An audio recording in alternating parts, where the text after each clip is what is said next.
Спорт районыбызда көн күрешебезгә көннән-көн ныграк үтеп керә. Авылларыбызда да моның өчен менә дигән мөмкинлекләр бар. Әйтик, Бигәнәй авылы яшьләре кичләрен һәм буш вакытларын спорт уеннары белән шөгыльләнеп үткәрә. Алай гына да түгел, төрле ярышларда катнашырга да вакыт табалар һәм яхшы нәтиҗәләр дә күрсәтәләр.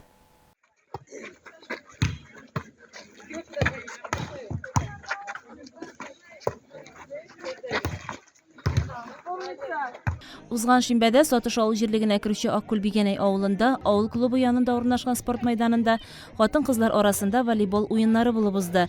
Турнир Бигәнәй авылы яшьләре кубогына оештырылды. Бәйге традицион рәвештә инде 3нче елын үткәрелә. Тарихы 10 елны үз эченә ала ди оештыручыларның берсе Салават Хәбибрахманов. Шушы җирлектә менә Бигәнәй авылында бу волейбол ярышын һәр елны уздырабыз. Шул 15 июльдә тирәсендә җәйнең иң кызган вакытында. Бу турнирны biz уже борын-борын заманнан фараз 10 ел тарихы бар инде бу турнирның. Шушы чит тирә-якларда biz үзебезнең площадкабыз булмаган кич, без ел буе уйныйбыз. Казанга барабыз, Сабада, Балтачта. Шуңа күрә дусларны монда чакырып бергә уйнарга булдык инде. Егетләр уйнады, турнир балды. Менә ике площадкабыз бар безнең, берсе тегендә, берсе монда. Үзебез эшләдек бит ноябрьдә. Саба районы булышты, менә икенче елны шушы площадка саберләр безгә. Бүгенге көндә безнең монда кызлар арасында волейбол ярышы бара. Бу турнирны 3нче ел уздырабыз. Рәхмәт командаларга килеп катнашалар, бик тә күңелле үтә. Нәтиҗәләр спорт шундый бер инде. Җиңүләр дә була, кайчакта. Призларга керәбез, тырышабыз никергә. Ул бәләкәй безнең зур түгел. Үзебезнең кешеләрне уйнатырга тырышабыз. Җегетләр менә үсә. Мәсәләс килә инде. Теләк бер генә волейбол популярлансын, балалар заниматься итсен дип беләсем килә. Киләчәктә шулай ярышларны оештырырга. Соба, Шәмәрдән, Симет авылыннан бер юлы 2 команда, әлбәттә Бигәнәйнең үз кызлар командасы һәм Балтач районыннан килгән кунаклар 2 мәйданчыкта көч сынашты. Көндә бик яхшы туры килде. Вакыты белән кояш кыздырса, вакыты белән яңгыр да явып бетте.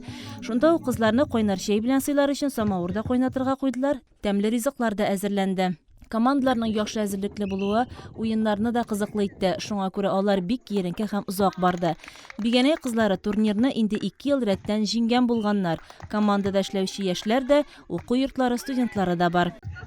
Бу ярыш безнең кызларны уже 2нче ел уже үтә.